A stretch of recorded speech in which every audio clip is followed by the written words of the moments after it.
आदरणीय दर्शकों, आप सबका मेरे YouTube चैनल वैचारिक क्रांति पर हार्दिक अभिनंदन है। आज मैं सेक्टर 14 स्थित एक कार्यालय में बैठा हूँ और मेरे सामने हरियाणा की दो दिग्गज हस्तियाँ बैठी हुई हैं। ये हैं डॉक्टर उदय सिंह फोगाट जी, जो deputy director excise and taxation department से रिटायर हुए हैं। बड़ा लंबा अनुभव है जीवन का और समाज का भी। ये हैं डॉक्टर वेद प्रकाश चौरानी जी, जो निगिराम कॉलेज से एज प्रिंसिपल रिटायर हुए हैं। बड़े अच्छे विचारक हैं और लेखक हैं और समाज के प्रति इनकी भावना बहुत ही डेडिकेटेड भावनाएं रखते हैं। तो आज हम इनसे एक मुद्दे पर बात करेंगे और वो मुद्दा ये है कि हमारे देश में जो ये जाति का राजनीतिकरण हो गया है, लगभग हर एक पार्टी जाति को अपने स्वार्थ के लिए प्रयोग करती है। तो सबसे पहले चौरानी साहब, आप बताएं, जो जाति का जो राजनीतिकरण है, ये राजनेता क्यों कर रहे हैं और इसका समाज पर क्या प्रभाव पड़ रहा है? मलिक साहब नमस्कार। नमस्कार जी। आपका बहुत बहुत धन्यवाद जो आपने हमारे लिए समय निकाला। और ये जो मुद्दा आप जाति का मेरे से पूछ रहे हैं, ये तो मुझे लगता है कि राजनेता तो सिर्फ जाति नहीं, वो तो स्वार्थ पूरा करने के लिए कुछ भी कर सकते हैं। और आजकल आपने सुना भी होगा, कोई कह रहा है जाति के आधार पर हमारा जनगणना होना चाहिए, कोई कहता है हमारा आरक्षण होना चाहिए, कोई कहता है इसमें से फलानी कम्युनिटी क्योंकि असेंबली में ज्यादा है तो उसी को वोट दिया जाए, उसी को टिकट दिया जाए। ये तो बड़े सामान्य सी बात हो गई है। इतनी आपाधापी मची हुई है राजनीतिक पार्टियों में कि आप कम करने की बात करते हो, ये तो जातिवाद को बढ़ाना चाहते हैं ताकि इनका स्वार्थ की पूर्ति हो, ये सत्ता के नजदीक जाए। और उसमें भी फिर हम पहले से ही अनाउंस कर रहे हैं कि हम उसको बना देंगे, इसको बना देंगे, और मतलब जाति को हम घटाने की बजाय उल्टा बढ़ा रहे हैं। और ये सब विदित है कि ये सारा का सारा काम हम सिर्फ और सिर्फ अपने स्वार्थ के लिए, सत्ता के लिए। उगाट साहब, आपका क्या विचार इस संदर्भ में, जो जाति का राजनीतिकरण हो रहा है, राजनेता जाति का प्रयोग करें स्वार्थ के लिए, इसमें आप कैसा महसूस करते हैं? इस समाज को क्या हानि पहुंचा रहा है? ऐसा है जी बाबा, आपका बहुत बहुत धन्यवाद, आपने हमें बुलाया। जाति का जैसे श्रवण साहब ने बताया कि इसका राजनीतिक दोहन हो रहा है। यस। और वो राजनीतिक फायदे के लिए हो रहा है। यस। इसकी नींव जो है 1932 में रखी गई थी। यस। और वो अंग्रेजों ने रखी थी। यस। कि लोगों को बांटो, फूट डालो, हाँ, डिवाइड करो। यस। तो 1932 में जातीय आधार पे, धार्मिक आधार पे आरक्षण शुरू किया था राजनीति में। यस। इलेक्टोरल राजनीति में। यस। नौकरियों में नहीं। तो वहां से ये डिवाइड एंड रूल की पॉलिसी शुरू हुई और वो निरंतर जो है हमारे राजनेता फॉलो कर रहे हैं, कुछ एक होकर। यस। जाति जो इसका और इसको मजबूती दी गई हमारा संविधान बना था। यस। मैं पॉलिटिकल साइंस का स्टूडेंट भी रहा हूँ, इकोनॉमिक्स का भी रहा हूँ, तो मैंने संविधान बड़ी बारीकी से पढ़ा है। यस।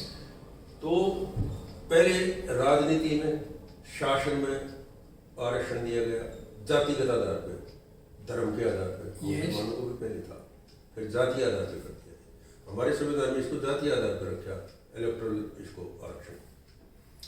लेकिन डॉक्टर अम्बेडकर जी जो थे, बड़े विद्वान थे, उन्होंने जो है प्रशासन में भी आरक्षण को लागू कर दिया जाति आधार पर। यस। मैं आरक्षण के विरुद्ध नहीं हूँ।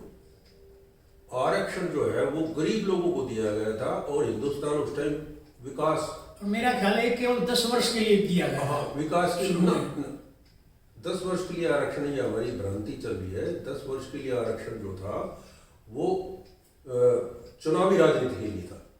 यस। लेकिन प्रशासन में जो आरक्षण नौकरियों के लिए था उसकी कोई समय सीमा नहीं रखी गई थी। यस। इसीलिए हर 10 साल के बाद वो आरक्षण तो संसद में पारित होता है और इसके बारे में तो वो है। तो क्या हुआ, जो मेरी नज़र में, मैं ज़्यादा लंबा नहीं जाऊँगा, एक अब छोटी सी बात रखूँगा कि आरक्षण का लाभ जो है जातिगत आधार पे नहीं दिया जाएगा। ये संविधान में लिखा हुआ है। जाति, धर्म, स्थान, नागरिक, क्या नाम उसका, लिंग या place of residence, yes, birth, इस आधार पे किसी तरह का फायदा किसी को नहीं मिलेगा। ये हमारे संविधान में प्रोविजन है। आरक्षण भी नहीं दिया जाएगा। लेकिन हुआ क्या कि उस आरक्षण को जातिगत आधार ही बनाया गया किसी न किसी वजह से। गलत नहीं था, लेकिन इसलिए गलत नहीं था कि उस समय जातियों के आधार पे ही हम गरीबी का आकलन कर सकते थे, उनको रास्ता भी नहीं था, क्योंकि जातियां ही गरीब थी।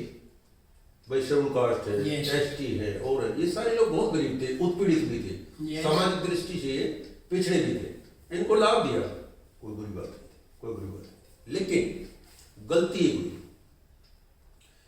कि जातियों को दो भागों में बांट दिया और वहीं से सारी गड़बड़ शुरू हुई है। फिर मेरे हिसाब से दो भागों में बांट दिया। भाई पिछड़ी जाति है तो उन जातियों का एक समूह हो सकता है, अलग अलग क्यों बांटते हो? जैसे एसटी अलग कर दिए और एससी अलग कर दिए, ये वहां गलती हुई है। और उस गलती को बढ़ाते बढ़ाते मंडल आयोग आ गया, और मंडल आयोग में फिर पिछड़ी जातियों को ले लिया, जातियों को बढ़ावा दे दिया, ठीक है ना, उसका एक अलग समूह बढ़ा दिया, ठीक है जी। अब संविधान बड़ा क्लियर करता है कि भाई जो आरक्षण है वो शैक्षणिक और आर्थिक आधार समझ, शैक्षणिक और सामाजिक आधार पे ही हम पिछड़ेपन को देखेंगे, आर्थिक आधार पर नहीं। Indira Sahni versus union of India case में सुप्रीम कोर्ट के 9 जज थे, 9 जजों की संविधान पीठ थी, चीफ जस्टिस भी उसमें था। उन्होंने, नरसिम्हा राव ने एक मंडल आयोग के साथ साथ 10% आर्थिक आधार पर रिजर्वेशन का प्रस्ताव दे दिया था, और सुप्रीम कोर्ट में याचिका लगा दी। सुप्रीम कोर्ट ने निर्णय दिया नहीं, आर्थिक आधार पर आरक्षण नहीं दिया जा सकता। लेकिन क्या हुआ? अब बीजेपी सरकार ने आर्थिक आधार पर 10% आरक्षण दिया, लोगों को बांटा, और संविधान ने के 5 जज ने उसको मोहर लगा दी, 3 या 5 मोहर लगा दी कि ठीक है। मतलब कैसी विषमताएं हैं, कैसी विडंबना है कि वो जुडिशरी 9 जज कहते हैं नहीं भाई ऐसा नहीं हो सकता, नहीं मिलेगा क्योंकि संविधान में प्रावधान नहीं है, और वो कहते हैं नहीं, तो ठीक है। अब आगे एक छोटा मैं और सवाल करता हूँ कि ये हम समाज को इस आधार पे बांटते हैं।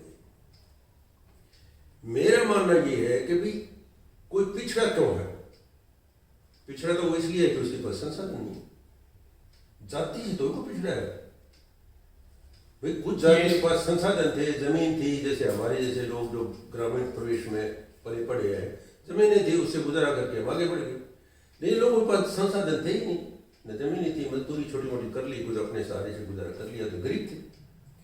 तो अब जो है, जो ये जो राजनेताओं ने क्या किया कि भाई इन जातियों को अलग अलग ही रखना है और आरक्षण को बढ़ाना है।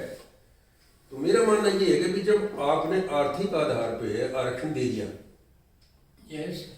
तो फिर इसको जातियों के आधार पे क्यों रख रहे हो?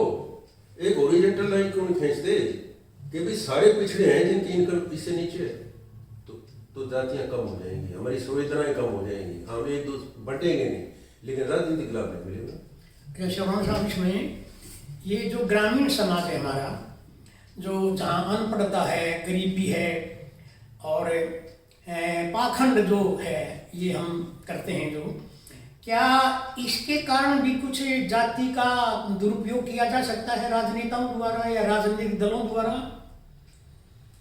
मैंने जैसे पहले कहा, राजनीतिज्ञ तो फायदा उठाने के लिए कुछ भी करेंगे। और उसमें अभी जैसे फोगाट साहब कह रहे थे कि जाति के आधार पर गरीब नहीं है, मुझे तो उल्टा भी लगता है। जब तक हमारे राजनेता हमें बांटे रखेंगे तो हम लड़ाई भी अलग अलग लड़ेंगे। जिसके पास संसाधन है उसकी लड़ाई अलग, उसका किसान वर्ग बना दिया, जो बेचारा उससे नीचे है वो मजदूर वर्ग बना दिया, जो बेचारा कर्मचारी है उसका अलग से वर्ग बना दिया। अगर हमारा जाति का कोई भी फर्क ना हो तो हमारा समाज सारा बराबर उठे।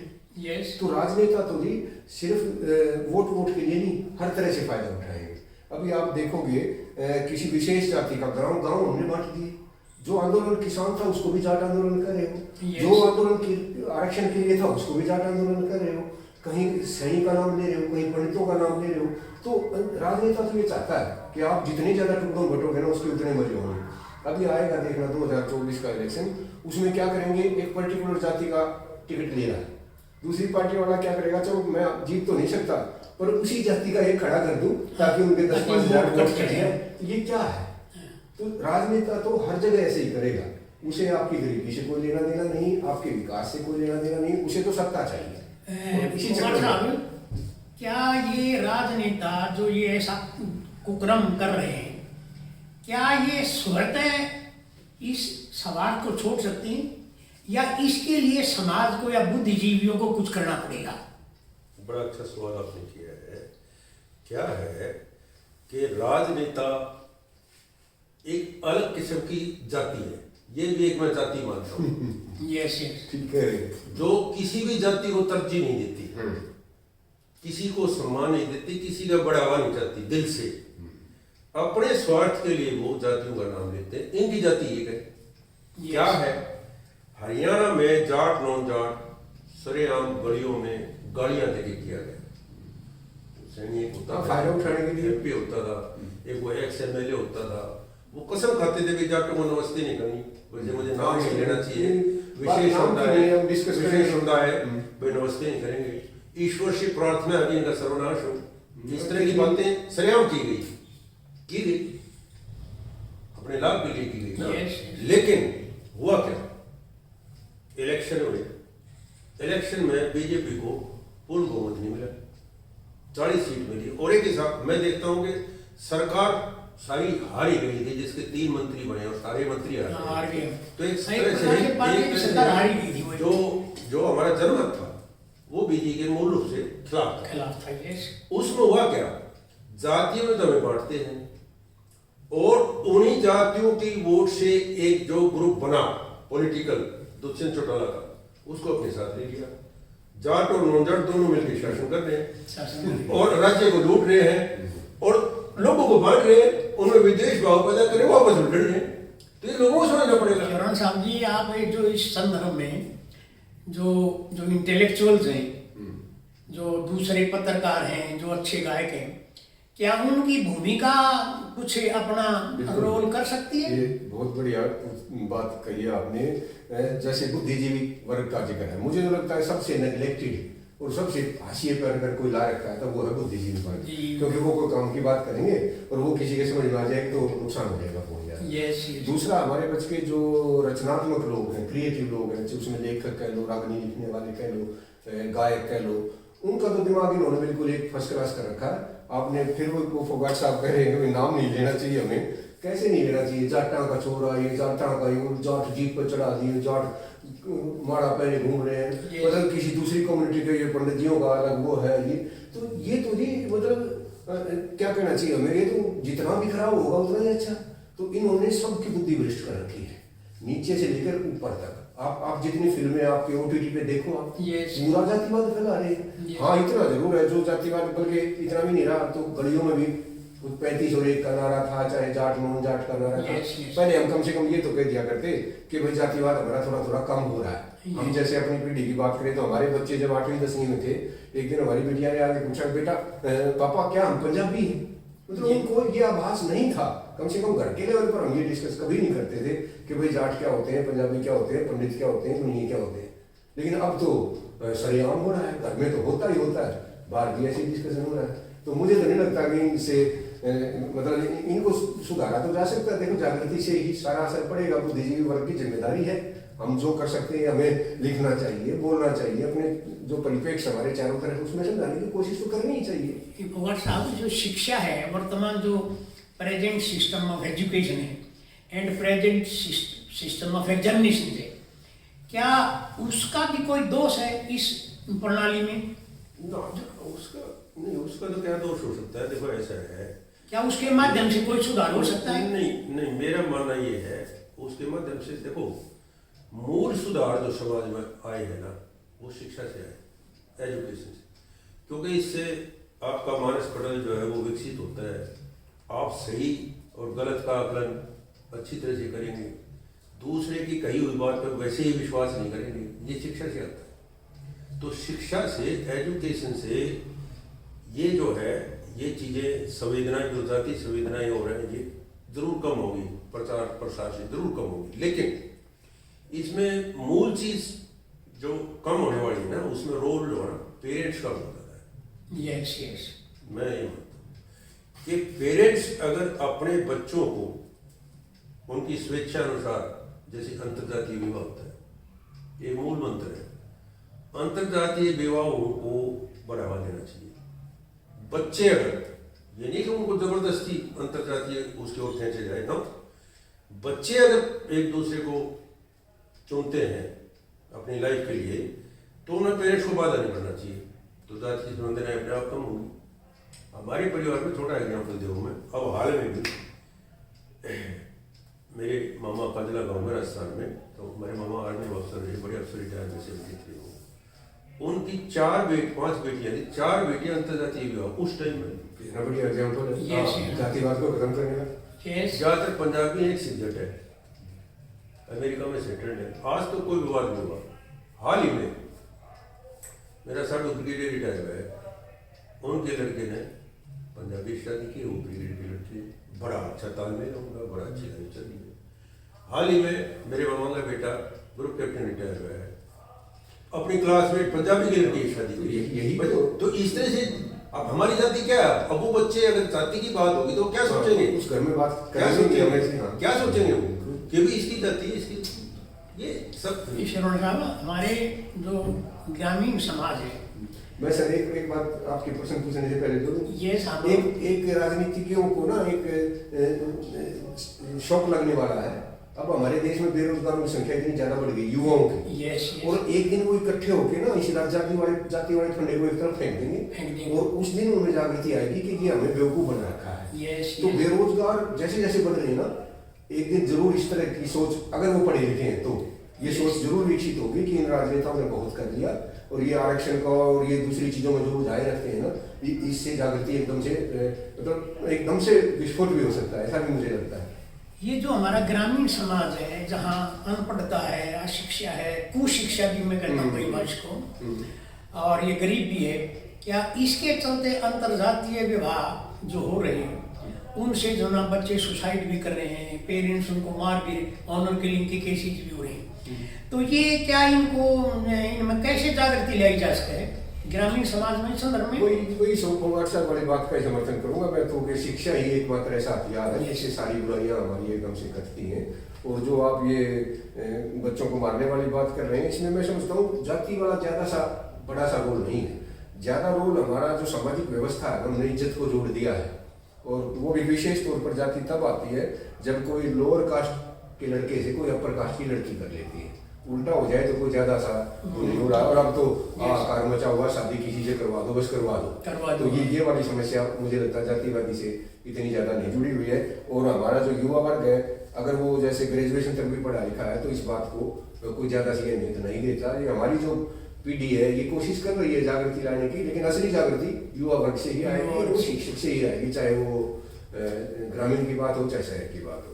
ये हमने देखा है कि जाति का जो ये राजनीतिकरण, राजनेता कर रहे हैं, ये तो अपने लेवल पर करेंगे क्योंकि इनकी स्वार्थ सिद्धि है, लेकिन दूसरा जो वर्ग है, बुद्धिजीवी वर्ग है, शिक्षित वर्ग है, तो ऐसा कह सकते हैं हम कि इस दुनिया में मैंने भी देखा है, आपने देखा होगा, कोई भी आदमी अपने स्वार्थ को समाज के लिए स्वतः छोड़ने के लिए तैयार नहीं, तो राजनेता भी ऐसा नहीं करेंगे। तो इनके लिए इनके ऊपर जो दबाव है, वो सामाजिक दबाव, या भाई पेरेंट्स का दबाव, या चेतना का दबाव, या शिक्षित वर्ग का दबाव, या अच्छे अच्छे जो गायक है, बड़े अच्छे जो भजन गाते हैं, बनाते हैं, उनका दबाव सरकार पर पड़े। जब तक दबाव नहीं हुआ, इन्होंने कहा अपनी देशी भाषा में ठोड ने ठोड उठा गए, तो जब तक हम इनके ऊपर इतना दबाव नहीं दे पाएंगे कि ये जाति की भावना से बाहर निकल जाए, तो मेरा ख्याल है इसमें कोई परिवर्तन होने वाला नहीं है। तो आपका बहुत बहुत धन्यवाद दोनों भारतीयों का, आपने मेरे को समय दिया और एक देश के बहुत गंभीर मुद्दे पर आपने अपने विचार व्यक्त किए। आशा है कि समाज इससे लाभान्वित होगा।